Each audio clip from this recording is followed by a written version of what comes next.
դուք կասեք, օրինակ այդ ընթացքում միջազգային ինչ կոնսոլիդացիա ձեզ հաջողվեց ապահովել այդ օրակարգի շուրջ, ովքեր էին օրինակ երաշխավորում, որ արցախցիների իրավունքների եւ անվտանգության շուրջ կլինի կոնսոլիդացիա եւ աջակցություն։ Ջորջ ջան, բայց դուք ինձ ասում եք ինչ եղավ այդ օրակարգը, ես ասում եմ ինչ եղավ այդ օրակարգը։ Այդ օրակարգը, սպասեք մի հատ, լսեք էլ։ Այդ օրակարգը ավարտվեց հետեւյալով. Սերժ Սարգսյանը եւ Ռոբերտ Քոչյանը իրենց պրոտեժեների հետ միասին Լեռնային Ղարաբաղում իրականացրեցին իշխանափոխություն։ Մինչև այդ մայիսին Պրահայում Նիկոլ Փաշինյանը չէր ասում Արցախը։ Սպասեք, հեսա դրան էլ կանադառնա։ Իրականացրեցին իշխանափոխություն, այդ իշխանափոխություններից օրեր անց Լեռնային Ղարաբաղում տեղի ունեցավ էթնիկ զտում։ Պարոն Ռուբինյան, Նիկոլ Փաշինյանն ասում է, երբ որ ինքը 2019-ին ստանձնում էր բանակցային այդ հեղափոխությունից հետո ստանձնում էր այդ ամեն ինչ իրակետից էր սկսում։ Այդ դրանով արդեն նախանշվում էր Լեռնային Ղարաբաղում պետական կարգի լուծարումը։ Հիմա դուք ասում եք, ես իրեն եմ մեջբերում։ Հիմա դուք ասում եք ստորագրվեց հրամանագիր, այսինքն ի վերջո երբ է լուծարման ընթացքը երբ նախանշվեց, այսինքն լուծարման ընթացքը համարում էր այն բանակցային փաթեթը, որ ստացել է լուծարման ընթացքը, եթե դուք խոսում եք վարչապետ Նիկոլ Փաշինյանի ելույթներից մեկի մասին, վերջերս, այդ տրամաբանությունը ցավոք դրված է եղել Լեռնային Ղարաբաղի շուրջ բանակցությունների ամենասկզբից, որովհետև ամբողջ միջազգային հանրությունը Լեռնային Ղարաբաղը ճանաչում էր Ադրբեջանի մաս։ Եթե դուք հարցնում եք ինչով ավարտվեց այդ ամբողջ պատմությունը ավարտվեց, երբ որ Լեռնային Ղարաբաղում իրականացրեցին իշխանափոխություն, դրանից օրեր անց Լեռնային Ղարաբաղում տեղի ունեցավ էթնիկ զտում, Սամվել Շահրամանյանն էլ ստորագրեց Լեռնային Ղարաբաղի լուծարանը։ Դրանից առաջ էր Փաշինյանը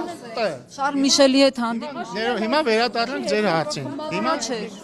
Այդպիսի բան չի եղել։ Դեպքերի հաջորդականությունը հիշեք, պարոն Ռուբինյան։ Ինչ անշակում չի հերքել։ Իրեն հարց են տվել, ինքը ասել է, չեմ հերքում։ Ինքը ասել է, որ այո, ինքը ծանոթ է եղել այդ լուծարման փաստաթղթին։ Դուք աշխատանքներ արվել է։ Նիկոլ Փաշինյանը ասել է խմբակցություն։ Սխալ եք ասում դուք։ Սխալ եմ։ Սխալ եք ասում։ Ես էլ ասում եմ դուք սխալ եք ասում։ Սխալ եք ասում։ Կճշտենք։ Հետո կնայենք իրար հետ։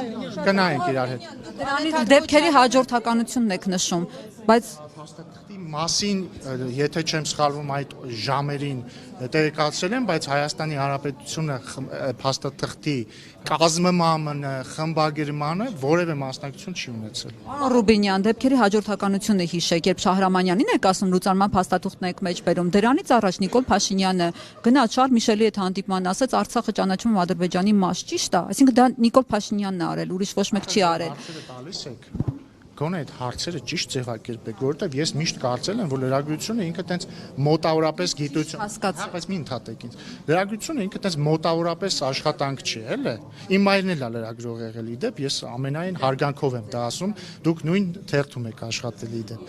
տարբեր տարիներ։ Ինքը մոտարապես բան չի, էլի, նախ Նիկոլ Փաշինյանը Շարլ Միշելին չի գնացել Պրահայում ասի, որ Արցախը Ադրբեջանի կազմում է։ Պրահայում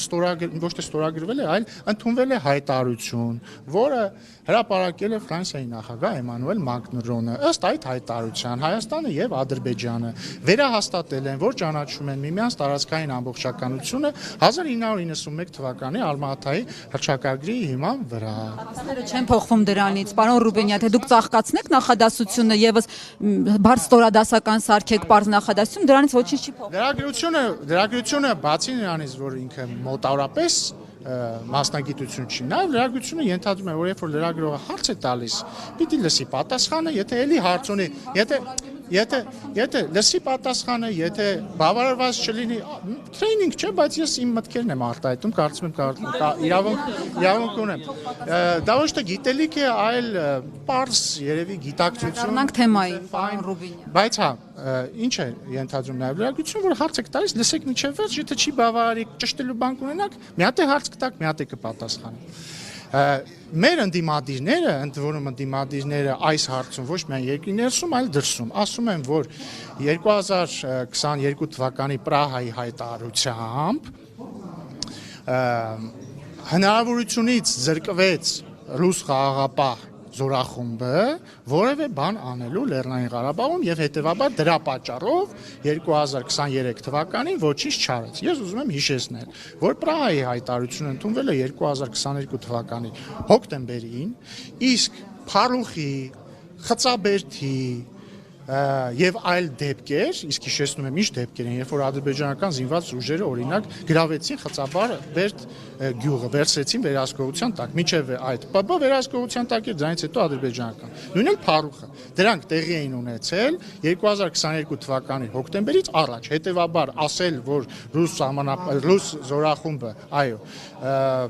ինչ որ հայտարարության պատճառով էր, որ չմիջամտեց, փաստագրված է, որ այդպես չէ։ Հաջորդը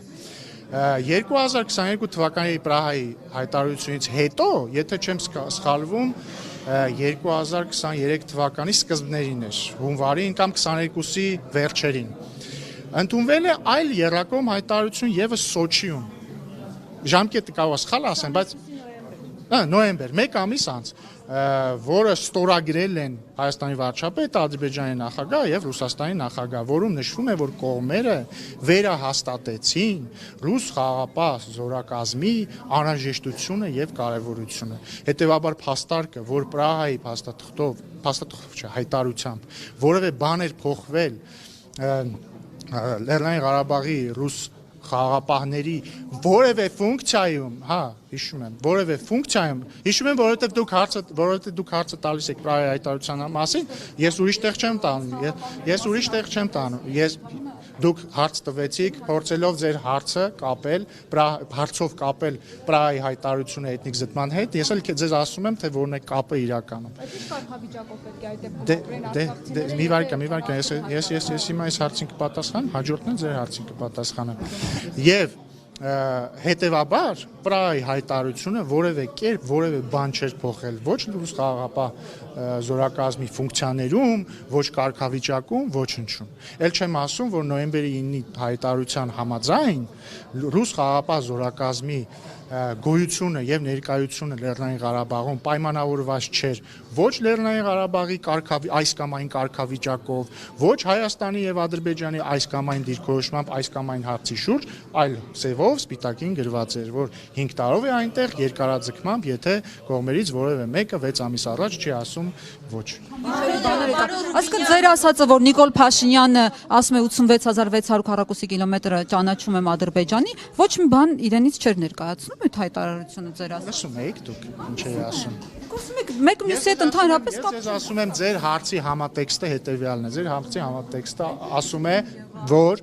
քանի որ ընդ որում ձեր հարցի համատեքստը չի միայն էլի մեր անդիմադիր խմբակների եւ նաեւ դրսից նրանց ինչ ասեմ ձայնակցողների հետեւյալ թեզն եք դուք կրկնում, որ Փաշինյանը Ղարաբաղը ճանաչեց Ադրբեջանի մաս Պրահայում, հետևաբար տեղի ունեցավ էթնիկ զտումը։ Այն փաստը, որ ռուս խաղաղապահ զորակազմը այնտեղ էր եւ ոչինչ չարեց չնայած պիտի աներ, ոչ մեկի չի հետաքրում։ Այն փաստը, որ Լեռնային Ղարաբաղի իշխանություններին հորդորեցին, օրինակ, չգնալ Սոֆիա կամ Բրատիսլավա եւ գնալ Եվլախ, դա ոչ մեկին չի հետաքրվում։ Ներողություն։ Այն փաստը, որ Լեռնային Ղարաբաղի էլիտան մեզ ասում էր դավաճաններ, այսինչ եք անում, բայց ի վերջո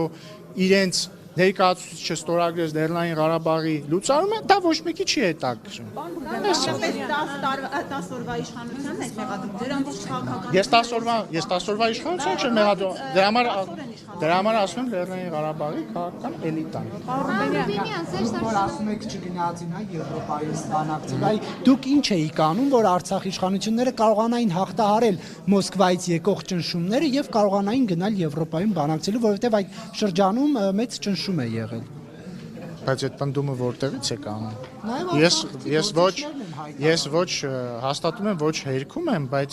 եթե Արցախի գործիչներն են հայտարարում, խնդրում եմ իրենց հարցրեք, թող հրապարակայնորեն հայտարարեն, իմանանք այդ ինչ ճշմարիտ է։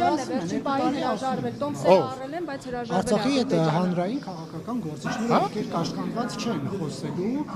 Դե խնդրում եմ այդ թվում Լեռնային Ղարաբաղի հենց այն պաշտոնյաներից հրապարակային հարցրեք, որոնք այդ պահին պաշտոնյա են։ Խնդրում եմ հարցրեք, ինձ էլ հետաքրքիր հրապարակային օրենի ինչ կասեն։